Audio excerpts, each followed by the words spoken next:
ایک پرسکون جنگل میں ایک ننھا خرگوش رہتا تھا جس کا نام بنی تھا۔ بنی اپنی تجسس بھری طبیعت اور شرارتی مزاج کے لیے مشہور تھا۔ وہ ہمیشہ نئی چیزیں دریافت کرنے کے لیے ادھر ادھر اچھلتا کودتا رہتا تھا۔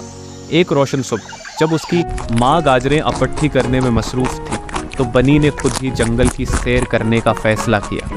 جیسے ہی بنی جنگل کے اندر گہرا چلا گیا، اس کی نظر ایک سب سے رسیلے دکھنے والے شبدر کے قطعے پر پڑی۔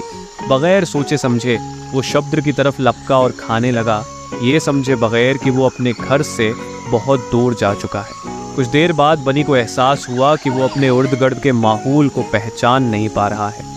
درخت اونچے دکھائی دینے لگے اور جنگل میں اندھیرا محسوس ہونے لگا۔ خوف نے بنی کو گھیر لیا جب اس نے سمجھا کہ وہ گم ہو چکا ہے۔ اس نے اپنے قدموں کے نشانات کو واپس ڈھونڈنے کی کوشش کی، لیکن ہر راستہ اجنبی لگ رہا تھا۔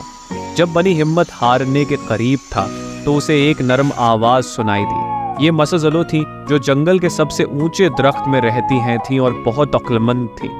مزلوں نے بنی کی پریشانی محسوس کی اور نیچے اتر کر اس کی مدد کی۔ انہوں نے نرمی سے سمجھایا کہ بغیر بتائے کہیں جانا خطرناک ہوتا ہے۔ مزلوں کی رہنمائی سے بنی کو اپنے گھر کا راستہ مل گیا۔ جب اس نے اپنی ماں کو دیکھا تو خوشی اور سکون کے ساتھ اس کی گود میں جا بیٹھا۔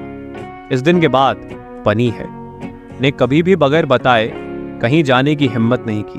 اس نے سیکھا کہ دریافت کرنا تو مزے کی بات ہے، لیکن احتیاط برتنا اور گھر کے قریب رہنا ضروری ہے۔